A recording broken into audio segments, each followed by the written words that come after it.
विपक्षी दल बीजेपी पर आरोप लगा रहे हैं, लेकिन बीजेपी के पास मोदी है और मोदी के पास 10 साल की उपलब्धियां हैं और उसमें सबसे खास है 8 ऐसे मास्टर स्ट्रोक जिसको बीजेपी इस लोकसभा चुनाव में जीत की गारंटी मान रही है।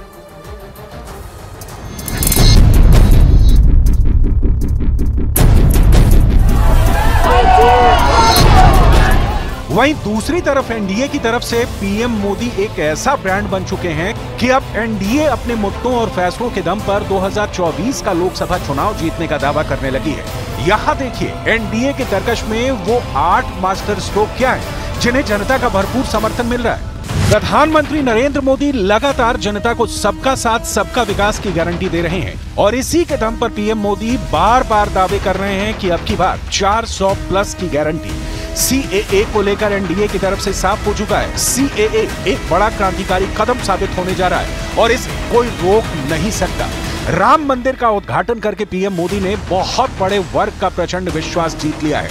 हिंदी बेल्ट में राम मंदिर एक बड़ा फैक्टर बनने जा रहा है। आर्टिकल 370 की कामयाबी देखकर जम्मू कश्मीर से लेकर कन्याकुमारी तक मोदी की तारीफ हो रही है। 370 को हटाकर मोदी सरकार ने दशकों से 370 का बना खौफ खत्म कर दिया।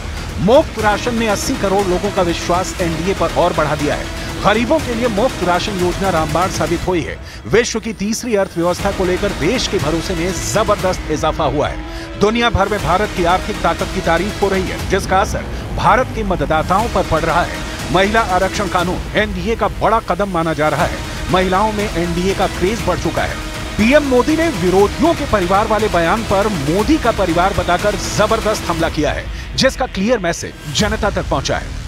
भ्रष्टाचार, परिवारवाद और तुष्टीकरण में आकंठ डूबे इंडी गठबंधन के नेता बौखलाते जा रहे हैं। अब इन्होंने 2024 के चुनाव का अपना असली घोषणा पत्र निकाला है। मैं इनके परिवारवाद पर सवाल उठाता हूं तो इन लोगों ने बोलना शुरू कर दिया है कि मोदी का कोई परिवार नहीं है। 140 करोड़ देशवासी यही मेरा परिवार है। मेरा भारत, मेरा परिवार। पिछले लोकसभा चुनाव में बीजेपी के नेतृत्व वाले एनडीए गठबंधन का सीधा मुकाबला कांग्रेस के नेतृत्व वाले यूपीए गठबंधन के साथ था, लेकिन इस बार कांग्रेस अपने सहयोगी दलों के साथ इंडिया गठबंधन के बैनर तले चुनाव लड़ रही है। हालांकि विपक्षी गठबंधन का हिस्सा होने के बावजूद ममता बनर्जी ने पश्चिम बंगाल की सभी लोकसभा सीटों पर अपने उम्मीदवार खड़े कर दिए हैं।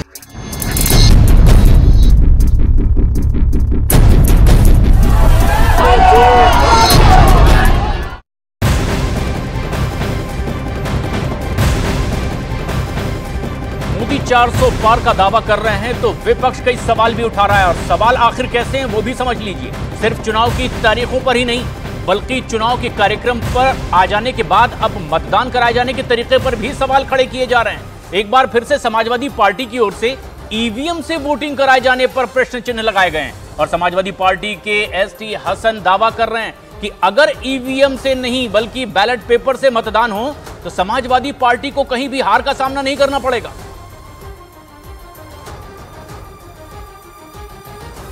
लड़े जाते सिर्फ हिंदू मुसलमान करने से ये धार्मिक मुद्दों पे चुनाव नहीं लड़े जाते, ना ही ये कोई मुद्दे हो। देखिए अगर ईवीएम से चुनाव ना होके बैलेट से हो जाए और ईमानदारी से हो जाए तो हमें कहीं भी हार का सामना नहीं करना पड़ेगा। बीजेपी की ओर से इसका जवाब भी दिया जा रहा है और बीजेपी के पास कई और भी अस्त्र हैं, जैसे विपक्ष के बीच में अभी भी दिखाई दे रही दरार। गठबंधन पर बीजेपी पहले से ही हमले करते आ रही है और आगे भी संभावना है कि इस मसले पर चुनाव प्रचार में उन्हें घेरने का मौका विपक्ष खुद बीजेपी को दे देगा।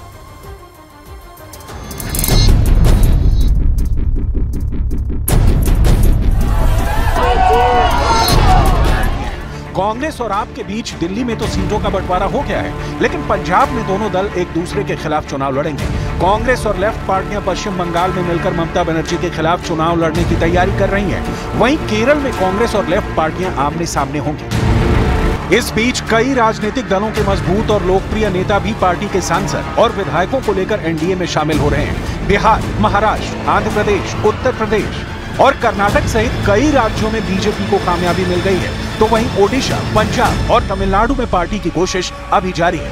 यानी चुनाव से ठीक पहले इंडिया गठबंधन में भगदड़ मच चुकी है। जरा देखिए जनता एनडीए और इंडिया गठबंधन को किस नजरिए से देखने की कोशिश कर रही है।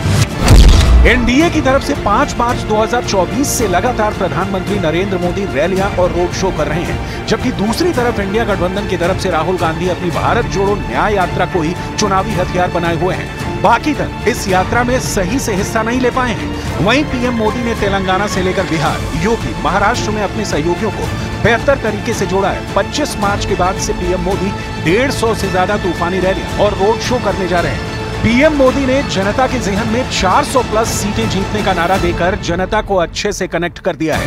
वहीं अगर इंडिया गठबंधन की बात करें तो राहुल की भारत जोड़ो न्याय यात्रा 14 जनवरी से शुरू हुई है, जो 17 मार्च को महाराष्ट्र में खत्म होगी। लेकिन 15 राज्यों, 110 जिलों, 6700 किलोमीटर का फासला तय होने तक इंडिया गठबंधन के सहयोगी खुद कांग्रेस की न्याय यात्रा के मकसद और मिशन को ना तो खुद समझ पाए हैं और ना ही जनता को समझा पाए। कौन पीएम का चेहरा है, जीत पर क्या दावे हैं, जनता को नहीं समझा पाए हैं। इंडिया गठबंधन बिखर रहा है। चुनाव के मौसम में पहले क्या हुआ करता था? पहले की सरकारों में बैठे हुए लोग जनता की आंख में धूल झोंकने के लिए घोषणाएं कर देते थे। कभी कभी तो इनकी हिम्मत इतनी होती थी कि पार्लियामेंट में भी रेलवे की नई नई योजनाएं घोषित कर देते थे, बाद में कोई पूछने वाला नहीं। और जब मैं एनालिसिस करता तो 35 साल पहले घोषणा हुई। कभी चुनाव के पहले पत्थर गाड़ देते थे आकर के, फिर खो जाते थे, पत्थर भी खो जाते थे, नेता भी खो जाते थे। अब आप ये भी जान लीजिए कि 2019 के मुकाबले 2024 में कुल कितने मतदाता हैं। 2019 में कुल 89.6 करोड़ मतदाता थे, वहीं 2024 में 96.8 करोड़ मतदाता हैं। 2019 में कुल 46.5 करोड़ पुरुष मतदाता थे, जबकि 2024 में 49.7 करोड़ पुरुष मतदाता हैं। वहीं 2019 में कुल 43.1 करोड़ महिला मतदाता थी, जबकि 2024 में 47.1 करोड़ मतदाता हैं। कुल वोटर्स में से 18-19 साल के वोटर 1.84 करोड़ हैं। वहीं 20 से 29 साल के वोटर की संख्या 19.74 करोड़ है।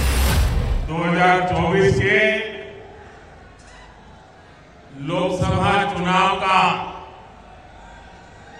बिगुल बजने जा रहा। तारीखों के औपचारिक ऐलान के पहले ही देश की जनता ने,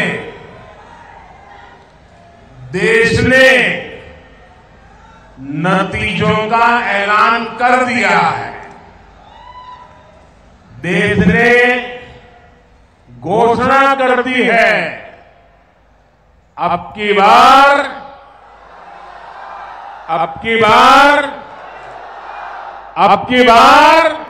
कुल मिलाकर लोकसभा चुनाव 2024 की तारीखों का ऐलान हो चुका है। अब देखना होगा एनडीए से मुकाबला करने के लिए इंडिया गठबंधन क्या करता है।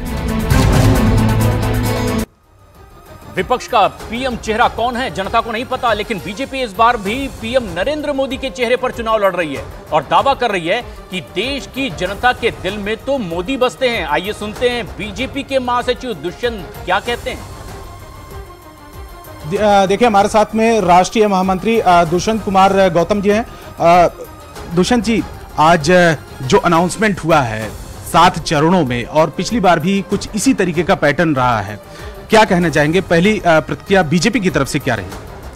मेरी पहली प्रतिक्रिया यही है कि मैं चुनाव आयोग का बहुत बहुत धन्यवाद करना चाहता हूं। उसने विश्व के सबसे बड़े लोकतांत्रिक